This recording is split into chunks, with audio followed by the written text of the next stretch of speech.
आज का हमारा टॉपिक लीनियर इक्वेशन इन टू वेरिएबल है। और अगर आपने मेरा चैनल सब्सक्राइब नहीं किया तो सब्सक्राइब कीजिए। चलिए, हमारा टॉपिक लीनियर इक्वेशंस इन टू वेरिएबल है।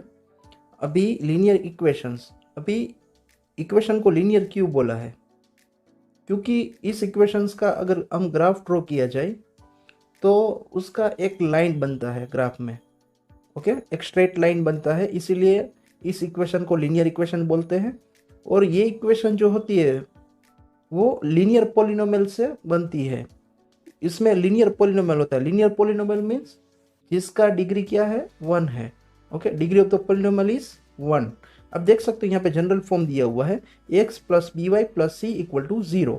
यहाँ पे a जो है वो x का कोएफिशिएंट है, b जो है y का कोएफिशिएंट है और c कांस्टेंट है। तो यहाँ पे वेरिएबल x और y, ये दो वेरिएबल है। अभी देखो यहाँ पे कि टर्म की डिग्री हम देखते हैं तो यहाँ पे ये फर्स्ट टर्म की डिग्री क्या है, x का एक्सपोनेंट 1 है यानी 1 डिग्री।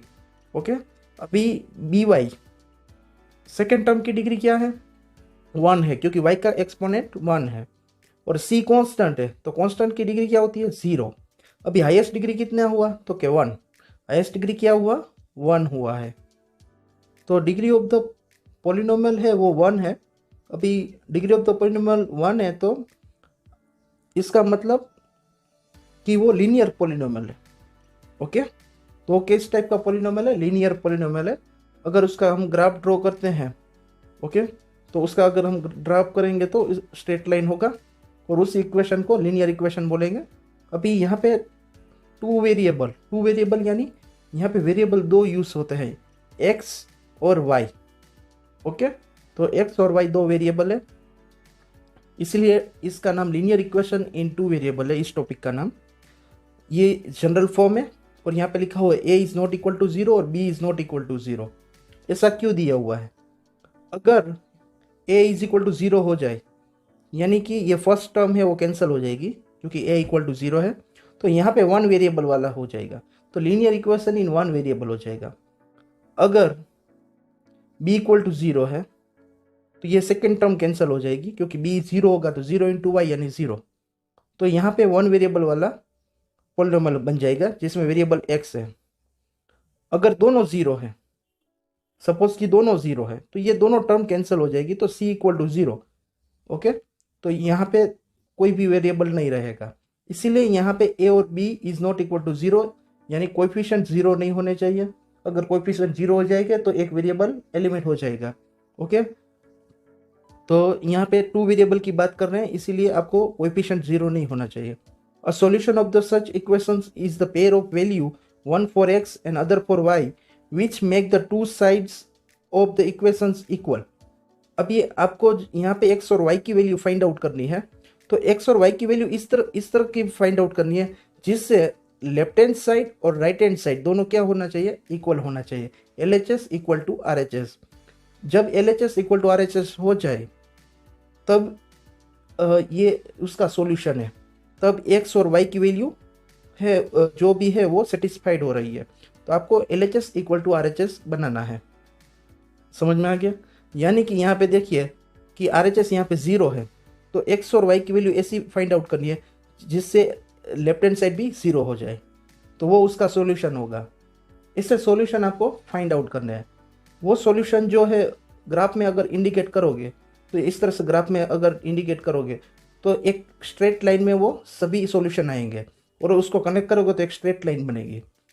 ओके, तो इस तरह से इसका ग्राफ बनेगा। यहाँ पे लिखा हुआ है every linear equation in two variable has infinitely many solution which can be represented on certain line. अभी देखो ये सभी इक्वेशन है उसमें इनफाइनाइट सॉल्यूशन है। क्यों इनफाइनाइट सॉल्यूशन है? क्योंकि आप सपोज x की वैल्यू एज्यूम करोगे तो y की वैल्यू भी आपको मिलेगी उस हिसाब से। तो जितनी x की वैल्यू एज्यूम करोगे उतनी y की वैल्यू मिलेगी। अगर इनफाइनाइट x की वैल्यू एज्यूम करते हो तो इनफाइनाइट y की वैल्यू मिलेगी, तो जिससे हमको इनफाइनाइट सॉल्यूशन मिलेगा। और वो सब सॉल्यूशन को अगर ग्राफ में अगर लोकेशन दिखाए, ओके, ड्रॉ की है, तो एक स्ट्रेट लाइन बनेगी जिसमें से एक ये सभी पॉइंट में से एक लाइन पास होगी। ओके, अभी यहाँ पे देखिए क्वेश्चन है the cost of the notebook is twice the cost of pen. Okay, यहाँ पे आपको इक्वेशन बनाना है कि नोटबुक की कॉस्ट जो है वो पेन की कॉस्ट से ट्वाइस है। Okay, write the linear equations, आपको लीनियर इक्वेशन लिखनी है in two variable to represent this statement. Okay, यहाँ पे आपको ये स्टेटमेंट रिप्रेजेंट करे उस टाइप का लीनियर इक्वेशन बनाना है। अभी यहाँ पे नीचे दिया हुआ कि take the cost of notebook to be X. अभी नोटबुक की कॉस्ट एक्स है और पेन की कॉस्ट क्या है, वाई। ऐसा आपको नोट में ऐसा नोट दिया हुआ है, हिंट दी हुई है। अभी देखो नोटबुक की जो कॉस्ट है एक्स, वो पेन की कॉस्ट से क्या है, ट्वाइस है, यानी 2y करोगे तब दोनों इक्वल हो जाएंगे। ओके, यानी 2 पेन के बराबर एक बुक है, 2 पेन के बराबर एक बुक है, यानी ये जो y जो है पेन की प्राइस उसको दुगना करोगे तो आपको नोट की प्राइस x मिल जाएगी, यानी x equal to 2y। Okay, तो आप देख सकते हो यहाँ पे x इक्वल टू 2y। अभी 2y इस तरफ जाएगा तो क्या हो जाएगा, माइनस, यानी x माइनस 2y। ओके, और ये 2y उस तरफ जाएगा माइनस हो जाएगा तो इक्वल टू यहाँ पे क्या बचेगा, 0। तो x minus 2y equal to 0। तो इस तरह से आपको इक्वेशन बनाना है। अभी यहाँ पे देखो आपको ए बी सी की वैल्यू फाइंड आउट करनी है। ओके, ए बी सी की वैल्यू, ये आपको जनरल फॉर्म है, आपको जनरल फॉर्म के साथ कंपेयर करना है। तो देखो यहाँ पे 9.35 बार ये कांस्टेंट है, इसके साथ कोई वेरिएबल नहीं है, यानी कांस्टेंट है। अभी कांस्टेंट किस तरफ आता है, देखो जनरल इक्वेशन में कांस्टेंट सब कुछ लेफ्ट हैंड साइड आता है, तो आपको सब कुछ लेफ्ट हैंड साइड ले जाना है। तो यानी 9.35 बार ये इस तरफ जाएगा तो माइनस हो जाएगा। तो ये देखो इस टाइप का यहाँ पे मिल गया। ओके, अभी आपको ए बी सी की वैल्यू फाइंड आउट करनी है, तो आपको इसको इसके साथ कंपेयर करो। ओके, यहाँ पे देखो यहाँ पे x का कोएफिशिएंट a है, यहाँ पे x का कोएफिशिएंट क्या है, 2, यानी x इक्वल टू क्या आएगा, 2 आएगा। अंडरस्टैंड। बाद में यहाँ पे y का कोएफिशिएंट b है, तो यहाँ पे y का कोएफिशिएंट क्या है, 3 है, तो y इक्वल टू क्या आएगा, 3। इसी प्रकार यहाँ पे कांस्टेंट c है, तो यहाँ पे कांस्टेंट क्या है, अभी देखो यहाँ पे कांस्टेंट पॉजिटिव दिया हुआ है, c पॉजिटिव, और यहाँ पे माइनस में है। तो आपको क्या करना है, इसको हम इस तरह से लिख सकते हैं, प्लस और ब्रैकेट में माइनस 9.35 बार, इस तरह से लिख सकते हैं। ओके, इस तरह से हम रिप्रेजेंट कर सकते हैं, इक्वल टू 0। देखो यहाँ पे पॉजिटिव इंटू नेगेटिव, नेगेटिव होगा तो हम इस तरह से लिख सकते हैं। ऐसा क्यों किया, क्योंकि जनरल फॉर्म के साथ कंपेयर करना है। ओके, तो कंपेयर करने के लिए हमने इस तरह से लिखा है। तो अभी देखो सी के साथ कंपेयर करो, तभी यहाँ पे पॉजिटिव आ गया है, तो अभी सी के साथ कंपेयर करेंगे तो सी की वैल्यू क्या आएगी, माइनस में आएगी, माइनस 9.35 बार। ओके, तो यहाँ पे अब देख सकते हो कि सभी वैल्यू यहाँ पे मिल गई। इसी प्रकार अब देख सकते हो यहाँ पे ये इक्वेशन में आप इसके साथ कंपेयर करो, तो देखो x का कोएफिशिएंट क्या है, यहाँ पे 1 है, यानी a की वैल्यू क्या आएगी, 1। अभी यहाँ पे y का कोएफिशिएंट क्या है, तो अभी देखो यहाँ पे y का कोएफिशिएंट b है पर पॉजिटिव है। ओके, तो ये जो माइनस साइन है वो कोएफिशिएंट को साथ ले लेना है, यानी आप इस तरह से भी लिख सकते हो, प्लस माइनस 1/5 इंटू वाई, इस तरह से भी लिख सकते हो। यानी b की वैल्यू क्या आएगी, आप कंपेयर करो तो माइनस 1/5। ओके, तो यहाँ पे देखो b की वैल्यू माइनस 1/5 आई। आपको जो माइनस साइन है वो कोएफिशिएंट के साथ ले लेना है, क्योंकि जनरल फॉर्म में पॉजिटिव दिया हुआ है। इसी प्रकार c की वैल्यू आप देखते हैं, यहाँ पे -10 है। ओके, c की वैल्यू क्या होगी, -10। समझ में आ गया। अभी यहाँ पे क्वेश्चन है, which one of the following option is true and why. कौन सा ऑप्शन ट्रू है, तो यहाँ पे देखो इस इक्वेशन का यूनिक सॉल्यूशन, ओनली 2 सॉल्यूशन या इन्फिनिट मेनी सॉल्यूशन। तो यहाँ पे आप इन्फिनिट मेनी सॉल्यूशन आएगा आंसर में। क्यों, तो यहाँ पे रीजन दिया हुआ है, it is the because the linear equation in 2 variables has infinite many solution, we keep the changing the value of the x and solve the linear equation for corresponding value of y। अगर हम जैसे जैसे x की value हम change करके वैसे वैसे y की वैल्यू चेंज होगी। तो आप x की वैल्यू इन्फिनिट ले लेते हैं तो आपको y की वैल्यू भी इन्फिनिट मिलेगी, यानी कि बहुत सारे सॉल्यूशन मिलेंगे। तो यहाँ पे इन्फिनिट मेनी सॉल्यूशन है, कोई भी लाइन की इक्वेशन में बहुत सारे सॉल्यूशन मिल सकते हैं। अभी यहाँ पे देखो दूसरा क्वेश्चन है, right the 4 solutions for each of the following equations. अभी आपको 4 सॉल्यूशन फाइंड आउट करना है। आपको यहाँ पे ये इक्वेशन दिया हुआ है, तो आपको क्या करना है कि पहले आपको x को एज्यूम करना है। ओके, किसी को भी एज्यूम कर सकते हो। यहाँ पे हमने x का एज्यूम किया, तो x इक्वल टू 1 लिया सपोज, तो हमने x इक्वल टू 1 ले लिया। समझ में आ गया? यानी x की जगह हमने क्या लिखा है 1, और y को आपको फाइंड आउट करना है। एक को एज्यूम करो, दूसरा फाइंड आउट करो। तो अभी यहाँ पे क्या होगा कि 2 into 1 plus Y equal to 7। अभी 2 1 जा 2 प्लस वाई इक्वल टू 7, तो y इक्वल टू, अभी 2 उस तरफ जाएगा तो 7 माइनस 2, तो क्या होगा 5। यानी y की वैल्यू 5 मिली। देखो यहाँ पे, यानी आप देख सकते हो कि यहाँ पे अगर कोऑर्डिनेट आपको लिखना हो तो आप ब्रैकेट में पहले क्या लिखते हो x, और दूसरा क्या लिखते हो y। तो हमने x 1 एज्यूम किया था। ओके, तो y हमको 5 मिला, यानी 1,5 ये हमारा सॉल्यूशन है। ये हमको कोऑर्डिनेट मिला जो हम ग्राफ में पॉइंट आउट कर सकते हैं। इसी प्रकार अगर हम x की वैल्यू 2 लेते हैं, यानी इस तरह से होगा 2 into 2 plus Y equal to 7। Okay, यहाँ पे x की वैल्यू क्या ली है 2 ली है। अभी 2 2 से 4 प्लस वाई इक्वल टू 7। अभी 4 उस तरफ जाएगा तो माइनस हो जाएगा, तो 7 माइनस 4, तो 7 माइनस 4 क्या आएगा 3। तो आपको y की वैल्यू 3 मिलेगी। तो आप देख सकते हो कि यहाँ पे 2,3, x 2 लिया तो y हमको 3 मिला। इसी प्रकार अगर हम x3 लेते हैं, ओके, अगर हम x3 लेते हैं, यहाँ पे 3 लिया है x3, तो हमको y की वैल्यू क्या मिलती है 1 मिलती है, यानी 3,1। अगर हम x4 लेते हैं, ओके, x की वैल्यू क्या लें 4 ले, तो हमको क्या मिलता है, हमको आंसर आता है x की वैल्यू 4 लेते हैं तो y हमको -1 मिलता है। तो इस प्रकार से हमको 4 सॉल्यूशन मिल जाते हैं। ओके, अगर वो चारों सॉल्यूशन ग्राफ में अगर पॉइंट आउट करें और बाद में हम उसमें से एक लाइन पास कर, तो वो एक स्ट्रेट लाइन होगी। अभी यहाँ पे देखो क्वेश्चन 4 देखो, a taxi fair in the city is follow the for the first kilometre the fair is ₹8 and for subsequent distance is 5 rupees per kilometer. Taking the distance covered as a x kilometer and total fare as a y rupees. Write the linear equation for the informations. Draw its graph.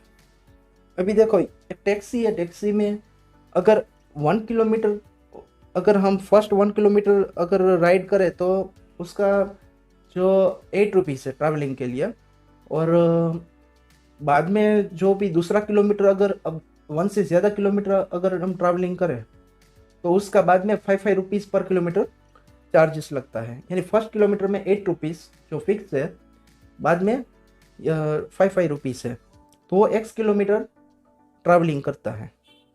तो इस तरह से होगा कि total payment उसका y rupees हुआ है। तो इस तरह से होगा कि फर्स्ट किलोमीटर, अभी फर्स्ट किलोमीटर है उसका कितना है 8 रुपीज़, यानी इंटू 8।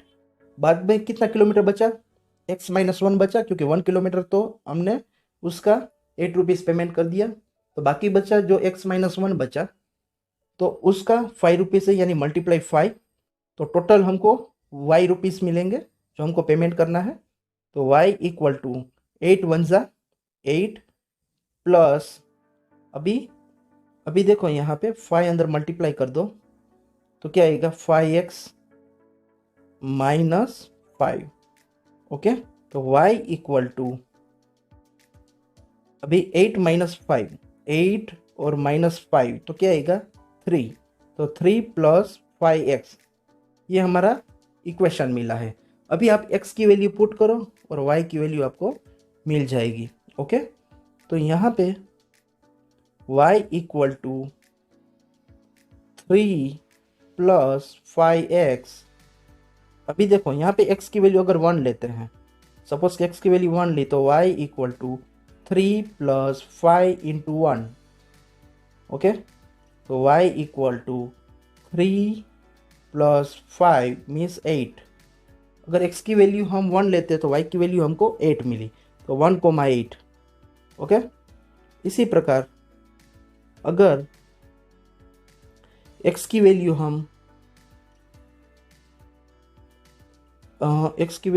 यहाँ पे 2 लेते हैं अगर, तो क्या मिलता है? तो y equal to 3 plus 5, X की वैल्यू हमने 2 ली, तो 3 5 2 ज़ा 10, 10 प्लस 3 यानी 13, तो y की वैल्यू हमको 13 मिली। तो आप यहाँ पे देख सकते हो कि 2,13, ओके, तो ये 2 पॉइंट मिल गए। अभी कोऑर्डिनेट ज्योमेट्री का एक वीडियो है मेरे चैनल में, उसमें पॉइंट कैसे लोकेट किया जाता है वो दिखाया है। तो यहाँ पे दोनों पॉइंट, यहाँ पे ये देखो, ये भी दोनों x और y पॉजिटिव है, ये सेकंड पॉइंट भी x और y दोनों पॉजिटिव है, यानी दोनों पॉइंट फर्स्ट क्वाड्रेंट में आते हैं। तो दोनों पॉइंट फर्स्ट क्वाड्रेंट में है। और यहाँ पे देखो, ये जो पॉइंट है ये 2,13 है, क्योंकि x एक्सिस 2 और y एक्सिस 13, ओके। इसी प्रकार ये जो पॉइंट है वो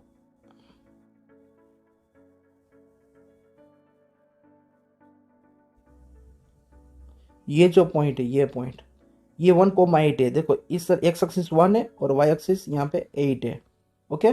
तो 1,8 है, ओके। ये पॉइंट 1,8 है। तो ये दोनों पॉइंट में से लाइन पास होती है तो एक स्ट्रेट लाइन बनती है, ओके। तो इस प्रकार हम ग्राफ ड्रॉ कर सकते हैं। अभी देखो, यामिनी एंड फतिमा 2 स्टूडेंट है और वो कुछ कंट्रीब्यूट कर रहे हैं, 100 रुपीज़ दोनों मिलके कंट्रीब्यूट कर रहे हैं, okay, prime minister relief fund में। तो अर्थक्वेक विक्टिम्स जो हुआ है उसमें, तो उसकी लीनियर इक्वेशन बनाना है। तो आपको देखो, सपोज कि यामिनी ने x रुपीज़ कॉन्ट्रीब्यूट किया और फतिमा ने y रुपीज़ किया, दोनों मिला के 100 रुपीज़ हो रहे हैं, यानी x plus Y equal to 100, ये इक्वेशन बन गई। बाद में 1 बाई 1 आप x को 0 एज्यूम करो तो y आपको 100 मिलेगा, ओके। सपोज x को 10 एज्यूम करो तो y आपको 90 मिलेगा, ओके, ये आप देख सकते हो। सपोज कि x को 20 एज्यूम करो तो y आपको 80 मिलेगा।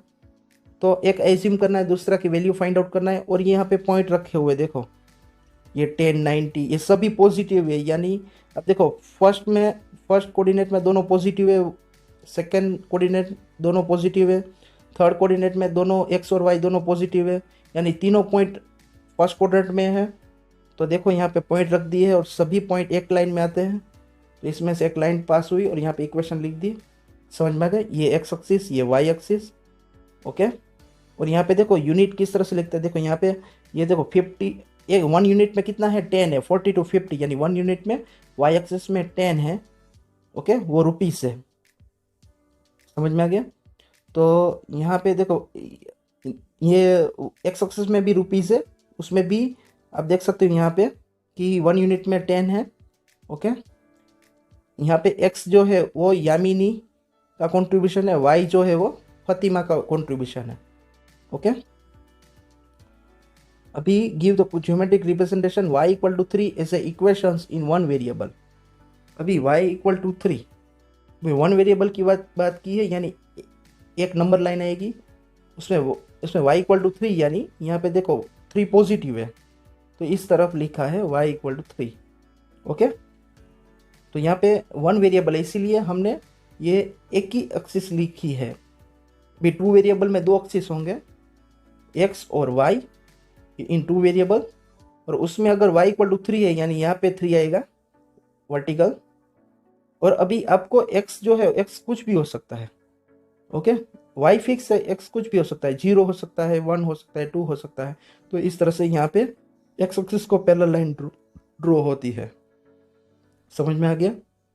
Thank you for watching my video. दोस्तों, अगर आपको ये वीडियो अच्छा लगा हो तो मेरी चैनल जयमीन एजुकेशन को सब्सक्राइब कीजिए और बेल आइकॉन को दबाइए।